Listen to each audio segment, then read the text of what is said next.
Good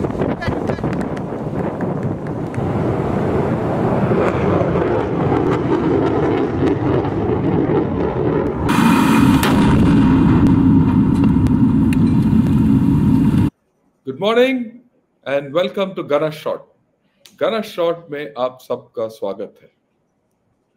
आज हम देखेंगे इजराइल और ईरान वॉर के कुछ political aspects, certain aspects of the politics involved in this war, which are normally not well understood. And to discuss this issue with me, I have with me General K.R. Rao. Sir, morning and welcome to Gunner Shot. This is the first time you are coming on my channel. An honor to have you here. Thank you, Shankar. It's my honor too. Back to the old team. Thank you. Oh, yeah. Right. He said old team. Let me clarify it. Actually, I was part of his team. General K.R. Rao is one of my predecessors as a DG artillery. Right. At that time, the artillery made a lot of progress. And much before that, when he was a brigadier and I was just a colonel, we served together in the MS branch of artillery of the Indian Army. We looked after the artillery officers, and I learned a lot from him. Right, and we've been in touch with each other for so long, and it is only fair to say that he was my guru for a long time. And it's nothing better than to have a guru and a Shishya talking about the Iran and Israel war. So, this war is now dragged on. It started as the... I must say, I was not a guru. We are all a part of team. And I think since you've gone back to the old times, that our team has done very well for ourselves. We all worked hard, and I think we have done well. God be kind. Yeah, let's carry on. Yes, sir. This war started as the Gaza and Israel war, or the Hamas-Israel war, and it has now morphed into the Israel and Iran war. There have been three distinct incidents in this war of shadows, if I may say. The first incident was when Israel attacked the Iranian embassy, premises in Damascus and killed a major general. Right. After this, it was followed by the Iranians attacking Israel with about 300 drones, which was largely thwarted. And then another counter-strike by Israel. You could call it counter-strike, you could call it a probe, you could call it a strategic message, where it appears that Israel has fired a few drones and a few missiles at Iran. More so in their, areas which are sensitive to Iran, in Isfahan and in Tabriz, where things have happened. And after that, things have quietened down. A lot of shadow boxing, a lot of everything. But I think, and I'm very sure, there are a lot of issues involved in this. And we have discussed a lot of this in Gunner Shot. Why I have General Rao here is, he's going to give us the political angle to all this. Politically internal to Israel, external to Israel, and some internal to Iran and external to Iran. So, before we get into the nitty-gritty, your overview and your views on it, all yours, please take on. Shankar, I was one of the fortunate ones to have gone to Isfahan in 2004. Oh, that's nice. The Lord Follow Mosque. I was emir to the vice chief, so I was fortunate to have gone there and been there physically in Iran. But anyhow, the way I'm looking at right now is that it's more than an Iran-Israeli war. I look at this as an extension of Hamas-Israel war. Because I feel that it's a continuum. We'll not go back into history as to what are the difference of Iran and Israel as of now. But the flashpoint where we started, it started basically with Hamas and Israel war when Hamas struck on the 7th of October. Till then, basically, let's go back into history of Hamas. It was basically declared as a terrorist group, recognized as a terrorist group, but the ferocity of the attack on the 7th of October gave a total impression as if it's a quasi-military force. It is a full-fledged attack in terms of radio silence, in terms of in all the three medias, cyber warfare, multi-pronged attack, pre-HR bombardment, the number of missiles. It was a full-fledged attack, and the world was totally aghast. I mean, nobody ever imagined it. Why I'm taking you back into this is, I think the start point is, what were the aims of Hamas? What is the aim of Israel throughout? Only then possibly we'll go into the Iran's this thing. Iran will talk about it a little later as a proxy war, but Hamas has had a few aims very clear. One is it always wanted that total recognition for Palestine, trying to shout out Israel is out of this place and wipe them off the world map. And of course, the third was to flare it up into a regional conflict. With those aims, let's look at what has Hamas achieved so far, or where are they moving ahead. The first point, I don't think they really moved ahead as far as recognition of Palestine is concerned so far, not much. But in the bargain, they've been decimated to such an extent to rebuild Gaza today is going to take decades, billions and billions of dollars. Who is going to give them? So to that extent, Hamas has certainly lost out on one aspect. But certainly the second aim, to raise it into as a regional conflict, I think they have achieved. Because their reasons were very simple. Israel was getting along with most of the countries, whether it's Abraham Accords, which have moved ahead, China getting Iran and Saudi Arabia to talk to each other, or the Saudi Arabia and Israel movement which was moving ahead. So all these issues were moving in favor of Israel's peaceful settlement. Hamas, Palestine cause as such, or a recognition of Palestine, remained a backbencher. So Iran found Hamas as one of the means. There is a puppet who is available who would play the cards against Israel.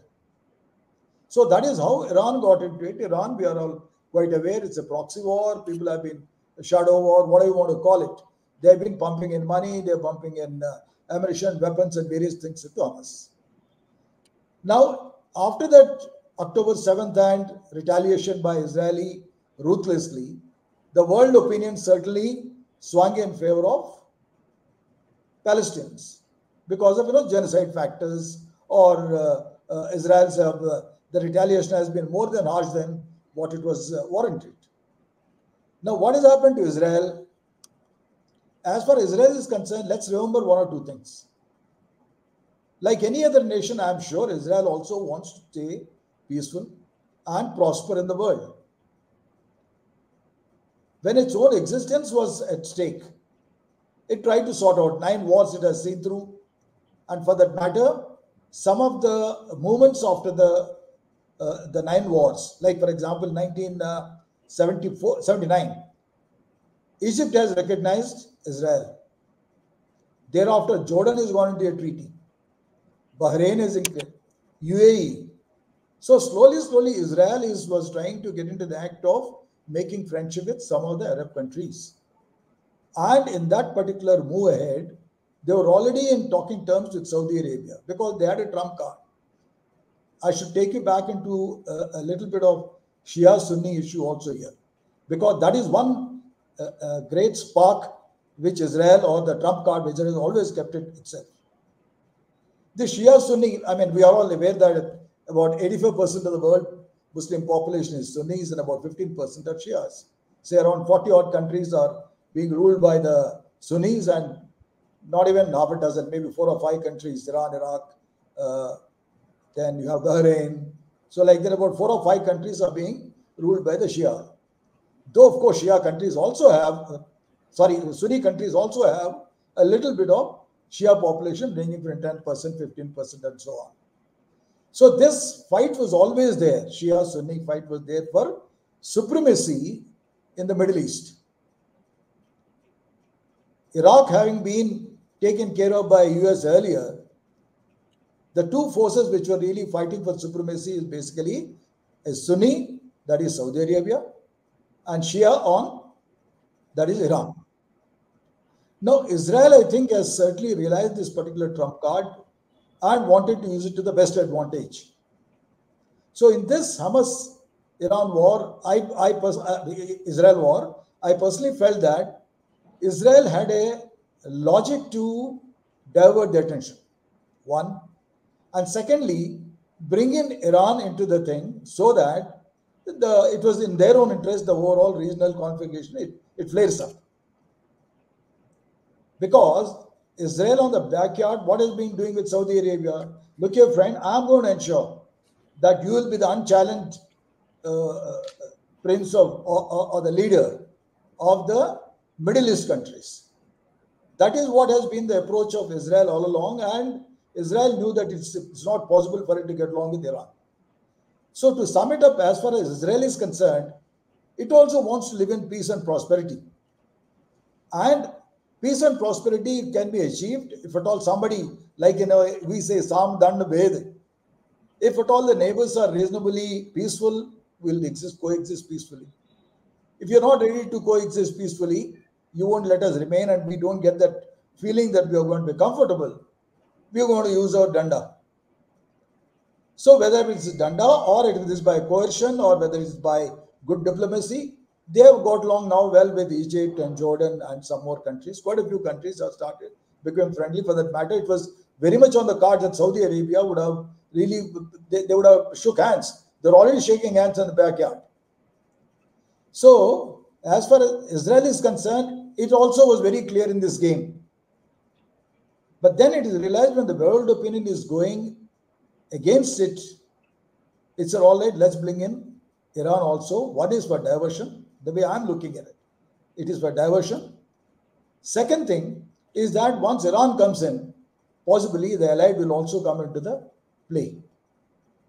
So I think this is the overall picture which has emerged so far, that the Iran-Israel war, which we are now going to discuss a little more in detail, is basically an extension of Hamas-Iran war. It's a continuum.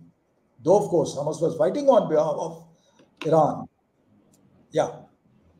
Yeah, I think you made some very interesting points, sir. That firstly, of course, it's well known that the Israel-Hamas war has now morphed into the Iran-Israel war. There's no doubt. But the major interesting point you have made out is that Israel has diverted attention away from the adverse situation it was facing in against Hamas and Gaza, basically genocide and human rights issues and all that, and it has turned towards Iran. But the more important point you made is Israel has turned towards Iran to help Saudi Arabia take on Iran and rule the Muslim world, or rather the Middle East, right? So, in essence, it has split the Muslim world by this action. That's a very interesting point you made out. Okay, that's one thing, one great motivation which probably not many people have spoken. But I think there is a lot of value in that. Okay, now let's talk of, so let's go into a few political issues of the Iran and Israel wars. Let's talk of the politics of Israel and why it has gone in towards Iran. Could you magnify those issues? You see, let's go back into the King of Iran era. They were a proxy of US. Whatever be the reason, Iran revolution took place, the Shia population, a large number of people were influenced by Ayatollah Khomeini at that point of time. That's how the entire psyche of Iran had been changed to a great extent. And yet at the same time, Shia-Sunni split was one of the reasons why the Iran revolution also really succeeded.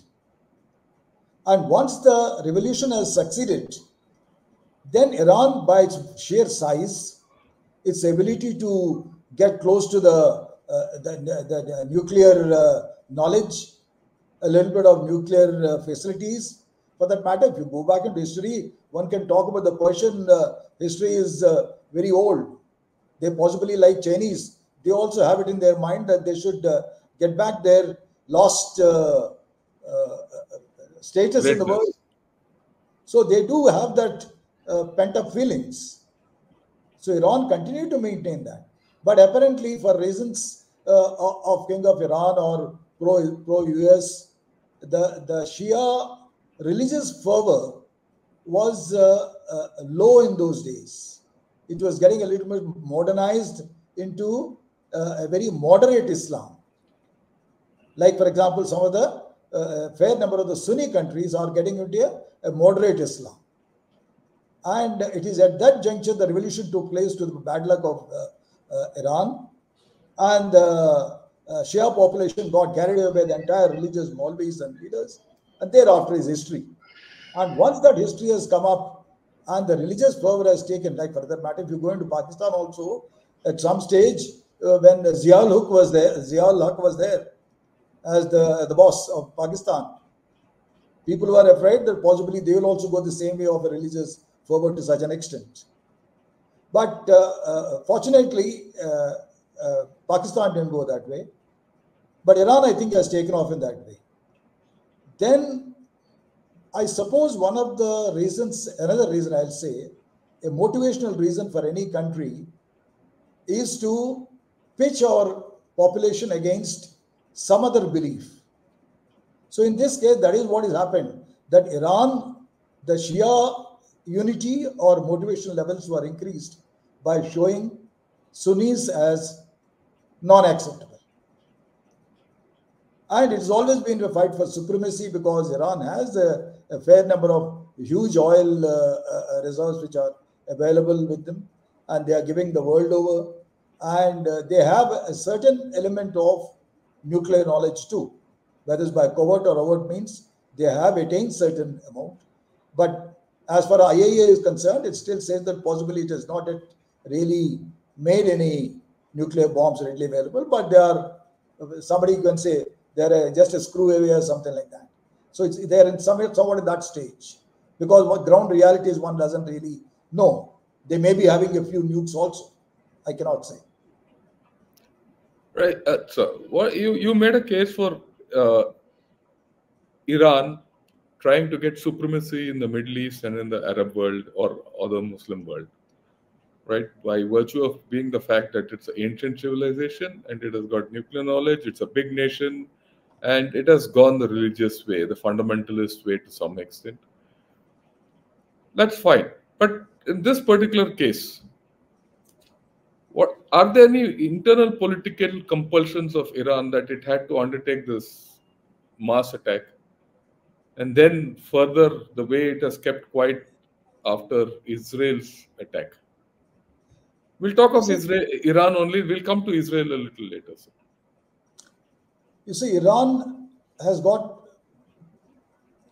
one is the conventional armed forces, second is the IRGC, Revolutionary Guards, which are available there. And they are firm believers of proxy wars. They have a huge potential as far as terrorist groups are concerned. In asymmetric warfare, as we all agree, whenever there is asymmetry, you always go in for a less cost option. So, I think Iran is taking that. And I'm not talking of that, sir. I'm not talking of that. That we know, Israel has, Iran has been operating through a lot of proxies. What are the, why has now Iran come out of the shadows? It was always good at playing the shadow game, controlling the Middle East through its proxies, right? And trying to control everyone through indirectly. But now that it has responded to Iran, it has responded to Israel directly. And thereafter, Israel has also, struck back in whatever manner, right? Why has Iran done this? You see, why has it come out of the shadows? I personally feel, there is a limit up to which a shadow war can carry on. You see, it has been all the terrorist groups look up to Iran for their backup or ammunition or financial help or whatever it is. And especially when Israel has certainly gone and hit a diplomatic consulate which is there in a different country, I think that has been basically the spark point. Reason is that it is, uh, as per conventions which are there of any foreign relationship which is Yeah, there. that it's a retaliation against the I think attack on the. basically Yeah, it is a retaliation. It had to show to these terrorist groups. It yeah, had to show to these groups that yeah. Is yes, there? We will do direct retaliation, and it had to show to everyone that we are capable of doing a direct retaliation. But is there a internal compulsion in Iran to do this to show to their population that they can do it? Because after all, there is a problem within Iran also.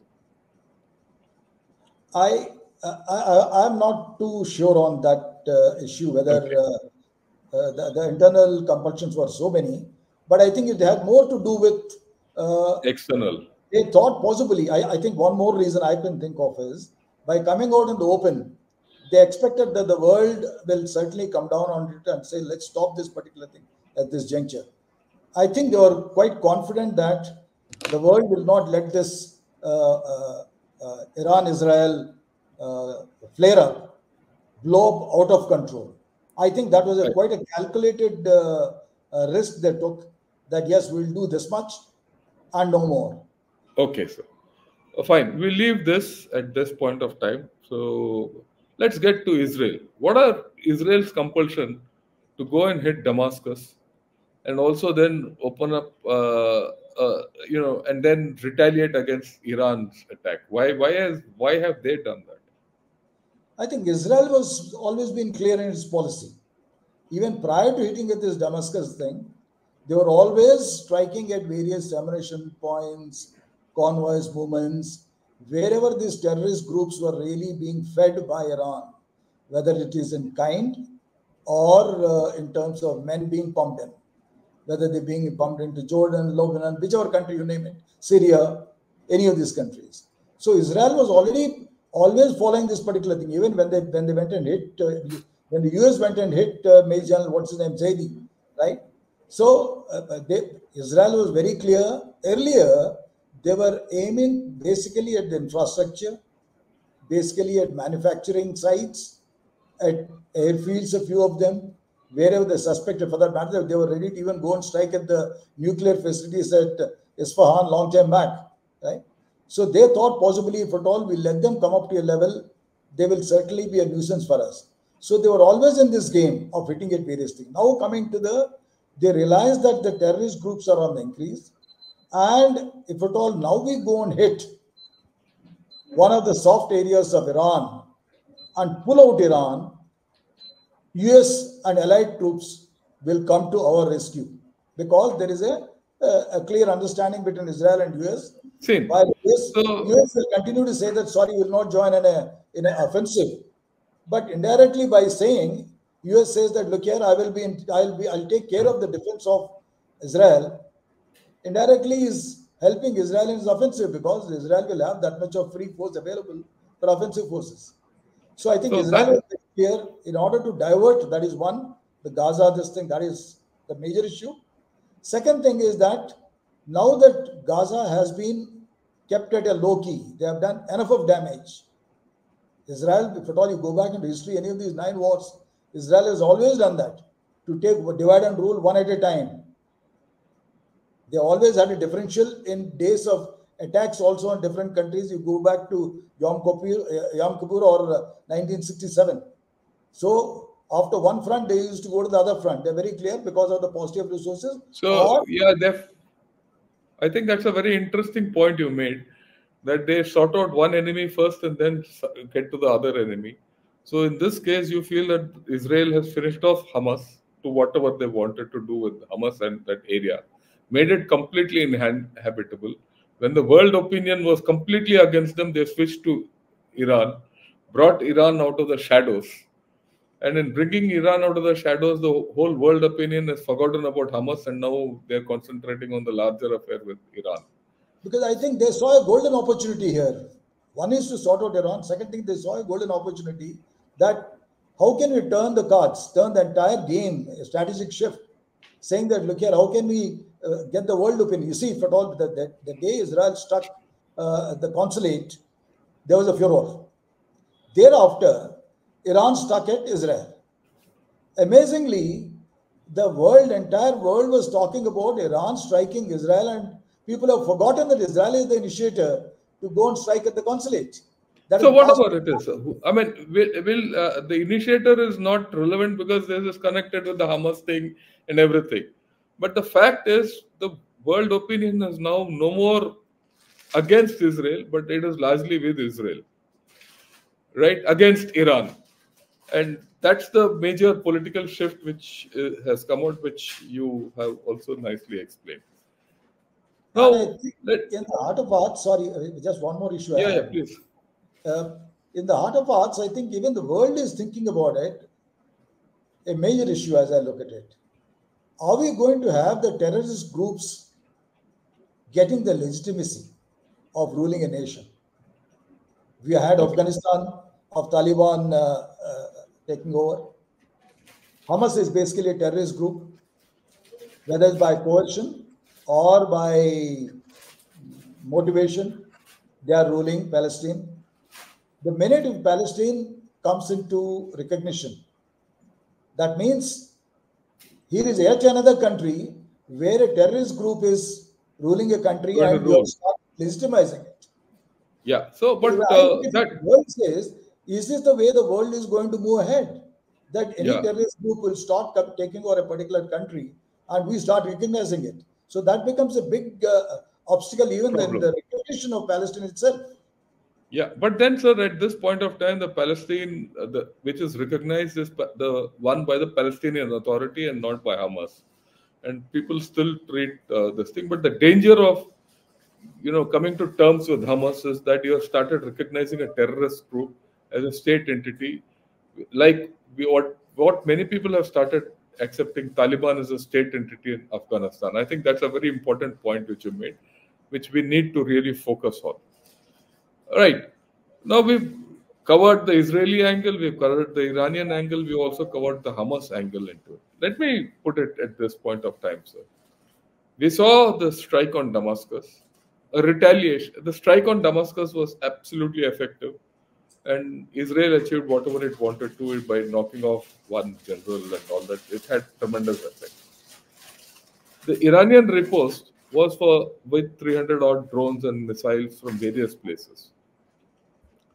Surely this was not just a strategic message. They wanted some impact to be had on Israel. And that impact didn't come because Israel and USA swatted all these off like flies. And minimal damage has come. So to that extent, there was no damage. And the message was there that we will come after you, but that will come after you with what force, whether that force is potent enough is not there. And it actually comes out with a set of, a lot of question marks over Iranian capability. On the other hand, 3 days later, 4 days later, Iran responded. Sorry, Israel responded and hit Iran at two different places, as we had discussed. By doing so, and that too quite near the nuclear establishment, right? Israel has conveyed a very clear message that look, we can hit you at your nuclear establishment. Some explosions took place. Reports are to be believed they penetrated Iranian air defenses, and they conveyed a larger message. Overall, where do you see the balance? Do you think Iran has been given a message, and Iran's frailties and have been exposed, or is it Israel uh, has been given a message and Israel has been cautioned? Where do you see the balance at this point of time? Actually, I think this is very interesting, very, very interesting point you made. That before a real physical full-fledged war, there is a window of war, I would look at it. So this two actions I would put in the realm of psychological warfare, being fought by both the countries. Iran possibly was also trying to send a message, two, three messages possibly. One is to all the terrorist groups, don't worry, we are there. When the chips are down, we will come into the fore. It also had to prove to everybody, because till now it has never made an attempt to get any missile across these 2,000 odd miles, kilometers, about 1,800 kilometers across. They've only been talking about we have missile technology, we have a nuclear technology, our missiles are going that far. Our Shaheed 136 drones are doing, they got some of the best drones. For that matter, they've been exporting to Russia also. The recent Russia-Ukraine war, we are aware of the drones being sent by Iran to, sold by Iran to Russia. Russia's. So, yeah. So Iran is quite clear in that particular this thing, saying that now that possibly the time has come that we send a message saying that, look here, we are not going to take it lying down all the time. One, we have terrorist group, they have said we are there. The third, this thing is to tell even the Sunnis, saying that, look here, the Shia king is not going to take it easy. Yeah. And also send a message to Israel that we can reach you, but what we can do later is left to your imagination. You see, okay. So there are certain things. So that point is, you left it to the imagination of part of psychological warfare. But I think where they faltered, possibly, is that they never expected the Allied forces will come into the game. Yeah. Okay. So now, they gained some. One can also argue that they felt that they will come into the game and stop the war. That is one way. After all, when you are doing a hypothesis, right? Some of them may have war gamed also, say that once they come into play, there will be no war for certain. Some United Nations will also come into the thing and things will simmer down, right? Okay, so they gained some and they faltered. Yeah. How about the Israelis? Let's game plan the Israeli thing. Now, Israel, firstly, it has always established itself as a dominant player in the entire Middle East. To it, Iran hitting anywhere in Israel, leave aside any physical damage. There's hardly any physical damage. I think one or two fell on the airfield side this thing. But it's more again as a image of Israel in the entire Middle East was at stake. One. Second thing is Israel population by themselves. The psyche which has been built up, the way I understand Israel's psyche, right from childhood, a child is born, is that your survival is at stake. If at all you are hit, you got hit the jab more ferociously, that you'll remember that Israel has stuck. That is basically the psyche. So in that particular psyche, they wanted to tell Iran, saying that, look at one. Second thing is they also want to tell the world, saying that world is thinking that possibly US can really tell Israel, lay off, don't do this, don't do that. Will not do it. Israel wanted to certainly show its own standing as far as their nation is concerned. There are two things to look at it. One is to cry hoarse and say, look here, my country's survival is going to be at stake if at all I'm going to listen to you. Peaceful means are no end to my survival. Israel is very clear on that. So Israel certainly wanted to tell Iran, my friend, if you think that I'm a person going to keep quiet because US has told me, or United Nations has told me, or Allied have told me, sorry. If you think the Allied forces are only coming to my defense, I will take on my offensive actions. Yeah, so I think that's a very clear message they have put across. So. Overall, I think so. We've had a tremendous discussion as to the whole thing. The whole thing is actually in balance. Israel has achieved something. It has shown the capability of hitting Iran. Very easily. And it has shown the capability of penetrating Iranian defenses and has left Iran to ponder about the safety of its own nuclear devices. That's where Israel is. Israel has also conveyed the meaning that, look, a message to the larger world that we'll do what we have to do for our own existence, whether you come with us or not. And to my understanding, it has also largely sorted out the Hamas problem. Because, like you rightly said in the beginning, the way destruction has happened in Gaza, it will take a long time for the Palestinians and people of Gaza and Hamas to come back to something to threaten Israel. If you look at it from the fact, the threat to Israel has gone further. It is not a matter of victory over Hamas.